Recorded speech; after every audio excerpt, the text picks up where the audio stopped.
What is up, internet degens, crypto cowboys, and people who still think Dogecoin's going to 10 bucks? It's your daily 10 minutes with Taha. And here, we're going to be giving you the news in the fastest way possible without any financial responsibility. Bitcoin sideways, ETFs bleeding harder than your ex finding somebody richer than you, and much more. Let's get right into it.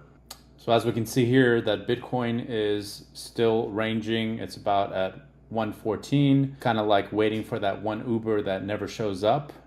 Just kind of chopping here for a while. ETH, Sol, XRP took a little bit of a dip, bit of a recovery today, but it's kind of ranging in the same zone.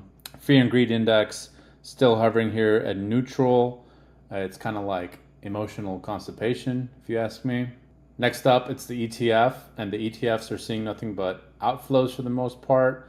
Fidelity basically said, I'm out. We just had Bitcoin bleed $196 million in the past 4 days. And of course, Fidelity is out here treating like it's a Tinder date that's gone bad, and Fidelity's basically like, no, I'm out. ETH, meanwhile, pulled a little bit of a rebound, and it pulled $73 million in inflows. ETH, of course, being the only altcoin with daddy issues and institutional approval. Next up, a company called Bitmine Immersion. Yes, that's real. And the chairman for it is Tommy Lee, who's super bullish on ETH, and I'll just show you right now how bullish he is. He basically just took in $3 billion worth of ETH in the last month or so. That's over 800,000 ETH.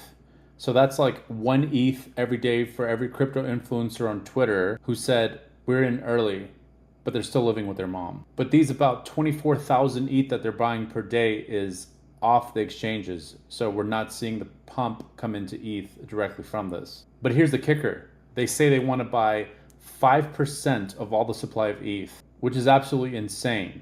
That's like the one guy walking into Costco and saying, I'm going to buy 5% of all the toilet paper in Costco. Looking quickly here at liquidations. So since August 1st, we've had over $350 million in liquidation. And somewhere there's a guy who lost his wedding ring and his Binance login at the same time. Next up, for your XRP fans, or non-fans, I should say. So XRP has dipped below $3 and lost about $5 billion in market cap from whales selling off. These whales probably got bored and said, hey, wait, there's actually a Solana ETF coming up pretty soon. Still, an XRP ETF is looking pretty good on the horizon. And say what you want about the XRP fans, but they have more faith than people in a long distance relationship. All jokes aside, XRP has done absolutely amazing as of recent. I remember it was hovering at that 50-cent mark forever, and then we've popped to $3, which is a clean 6x right there.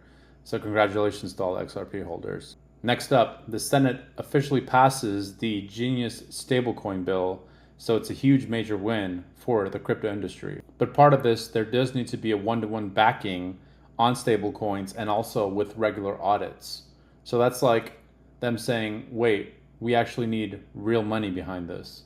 And some breaking news right here, and some big news. So the US might actually be prepping for a strategic Bitcoin reserve. And this new Federal Reserve report says that funds from future gold revaluations could be used to buy the Bitcoin. Yeah, the same government that called this magic internet money now wants to apparently make it a national asset. Pretty bullish. Last up, some pretty big breaking news today. China takes the first step in unbanning crypto. So they're launching their first stablecoin. Now from China, we've seen bans, rebans, unbans, bans, and now it's like stablecoin. Yeah, that's good. We're going to go ahead with it. And China banning and unbanning crypto is kind of like that one toxic ex that bans you and blocks you every week, but then hits you right back up and says, hey, what's up? And that's all we got, folks, for this 10 minutes with T. If you like what you saw, please smash that like and subscribe. It means so much to me. Leave your comments below. Where do you think we're heading next? I'd love to hear from you. And if you give me some nice comments, I'll try to roast you tomorrow. Thanks for tuning in. Cheers.